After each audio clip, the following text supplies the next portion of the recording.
Corona रोखण्यासाठी राज्यात lockdown करण्यात आलं तरी देखील काही जिल्ह्यात रुग्णसंख्या कमी होत नाहीये। कुठे रुग्णवाढ भरमसाठ होतीये तर काही जिल्ह्यात मृत्यूदरही वाढलाय। लॉकडाऊन करूनही का वाढते रुग्णसंख्या पाहूयात 6 जिल्ह्यांचा हा रिपोर्ट। बारामतीत कोरोनाचा हाहाकार सुरूच। गेल्या 6 दिवसात 151 जणांचा मृत्यू। एकाच दिवशी 26 जणांचा मृत्यू।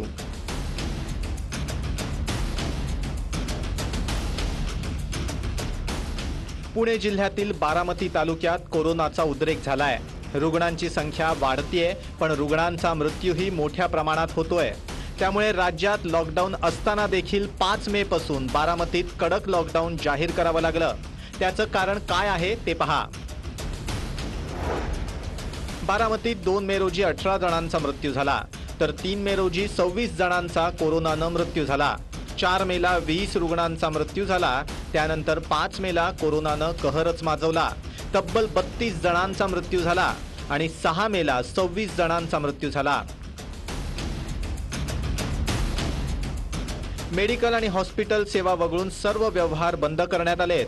तरीही दिवसाला 300 रुग्ण सापडतायत। सध्या 4631 ऍक्टिव्ह रुग्ण आहेत। त्यामुळेच बारामतीत लॉकडाऊन करण्याची वेळ आली आहे। उपचारासाठी बेडही अपुरे पडतायत। त्यामुळे प्रशासनाची देखील फार मोठी चिंता वाढली आहे। लवकर आपलं दुर्लक्ष केलं त्यामुळे सुद्धा जास्त सिरियस झाल्यानंतर ते पेशंट आपल्याकडे ॲडमिट झाले आणि त्यामुळे काही तरुणांचा दुर्दैवी त्यामध्ये मृत्यू झाला। त्याच पद्धतीने वयस्कर लोक सुद्धा कोमॉर्बिड ज्याला कोमॉर्बिडिटी आहे ते उशिरा डायग्नोसिस झाले।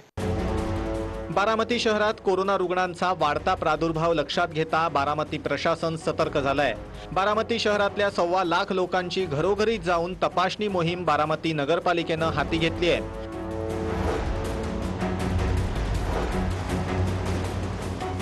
आता सविस्तर पुण्याची स्थिती पाहूयात। पुण्यात कोरोना रुग्णांची संख्या वाढत असल्यानं पुण्यात लॉकडाऊनची गरज असल्याचं सांगण्यात आलंय।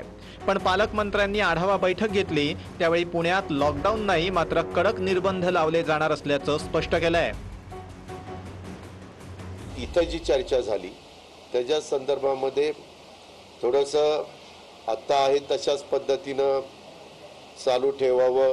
कडक निर्बंध अजून त्या ठिकाणी करावेत आणि कारण नसताना ज्यांचं काम नसताना उगीचच बाहेर जे फिरतायत असे लोकांची संख्या अशा वर्गाची संख्या कमी करता आली तर त्याच्यामध्ये निश्चितपणे रिझल्ट चांगले मिळण्याच्या करता मदत होईल। पुण्यातील कोरोनाची स्थिती पाहूयात। पुण्यात दिवसाला 3 ते 3.5 हजार रुग्ण आढळत आहेत। मागच्या 5 दिवसात 511 रुग्णांचा मृत्यू झाला। ऍक्टिव्ह रुग्णसंख्या 39,582 इतकी। पुण्यात सध्याच्या स्थितीत बेड शिल्लक आहेत। ऑक्सिजन साठा आणि रेमडेसिवीरही उपलब्ध आहे। पुण्यात 80% लोक नियमांचं पालन करतायत मात्र 20% लोक नियमांचं पालन करत नसल्यानं रुग्णवाढ होतीये। आता पुण्यानंतर नाशिकमध्ये जाऊयात। नाशिकमध्ये महापालिकेनं कोरोना रुग्णांचा मृत्यू झाल्यानंतर अंत्यसंस्काराला गैरसोय होऊ नये यासाठी ॲप उपलब्ध केलंय। स्मशानभूमीत गर्दी होऊ नये यासाठी 17 ठिकाणी असलेल्या अंत्यविधीसाठीच्या ठिकाणांची माहिती मिळणार आहे। ही बुकिंग कशी करायची ते पाहूयात। www.cremation.nmc.government.in या लिंकवर जाऊन ऑनलाईन पद्धतीनं मयताच्या नातेवाईकांना अंत्यविधीसाठी स्लॉट बुकिंग करता येईल। नाशकात गेल्या 24 दिवसात शहरात लाखांपेक्षा जास्त कोरोनाबाधित रुग्णांची वाढ झाली आहे। त्यामुळे प्रशासनाची डोकेदुखी वाढतेय। नाशिकमध्ये जनरल बेड्स शिल्लक आहेत पण सरकारी हॉस्पिटलमध्ये ऑक्सिजन आणि व्हेंटिलेटर बेड्सची कमतरता भासतेय।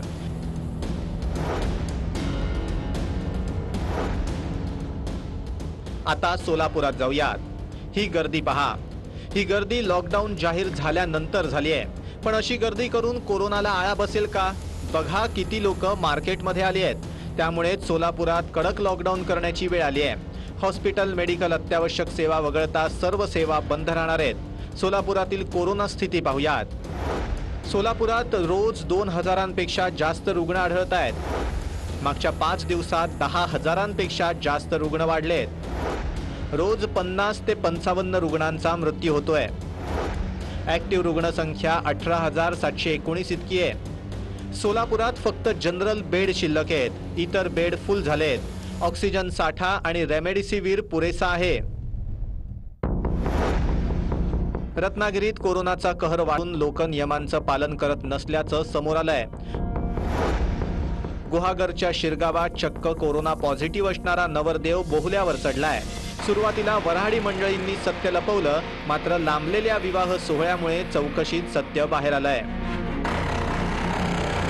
रत्नागिरी जिल्ह्यातील मागच्या 5 दिवसात 2,432 रुग्णांची वाढ झाली आहे. कोरोना रुग्णांची आता खासगी रुग्णालयातील लूट थांबवण्यासाठी प्रशासनानं निर्णय घेतलाय. रत्नागिरी जिल्ह्यामध्ये प्रायव्हेट हॉस्पिटल जी आहेत कोविडसाठी काम करत आहेत त्यांची बिलं तपासण्याचा निर्णय हा जिल्हाधिकाऱ्यांनी घेतलेला आहे. त्याच्यासाठी ऑडिटर बसवण्याचा देखील निर्णय घेतलेला आहे आणि डिस्चार्ज द्यायच्या अगोदर 1 दिवस हे बिल तपासलं जाईल.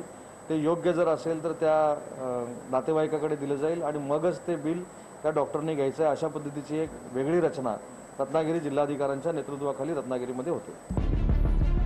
रत्नागिरीतील कोरोनाची स्थिती पाहूयात. रत्नागिरीत दिवसाला 500 ते 600 रुग्णांची वाढ होतीये. मागच्या 5 दिवसात 2,432 इतके रुग्ण वाढलेत, तर मागच्या 5 दिवसात 93 रुग्णांचा मृत्यू झालाय. एकूण ऍक्टिव्ह रुग्ण संख्या 5,104 इतकी आहे. तर रुग्णांसाठी रत्नागिरीत बेड शिल्लक असून ऑक्सिजन साठा आणि रेमडेसिवीरही उपलब्ध आहे.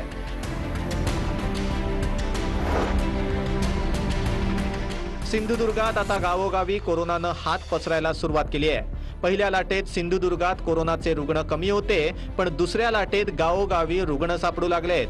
त्यामुळे प्रशासनाचे धाबे दणाणलेत.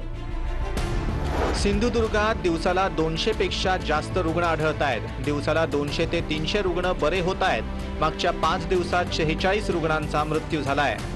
ऍक्टिव्ह रुग्णसंख्या 3,675 इतकी आहे. ही एवढी रुग्णवाढ होण्यामागचं कारण काय आहे त्यावर एक नजर टाकूयात. अत्यावश्यक सेवेच्या नावाखाली बाजारात गर्दी केली जाते. दुकानांना वेळेचं बंधन असूनही पालन होत नाही. वेळेत रिपोर्ट मिळत नसल्यानं पॉझिटिव्ह असलेल्यांमुळे अनेक जण बाधित होत आहेत. विनाकारण फिरणाऱ्यांमुळे कोरोना रुग्णात वाढ. सध्या सिंधुदुर्गात बेड शिल्लक आहेत. ऑक्सिजनचा साठा आणि रेमडेसिवीरही उपलब्ध आहे. पण लोक भीतीनं अंगावर काढत असल्यानं उशिरा रुग्णालयात पोहोचत असल्यानं मृत्यूदरात वाढ झाली आहे. Bureau report, TV9 Marathi.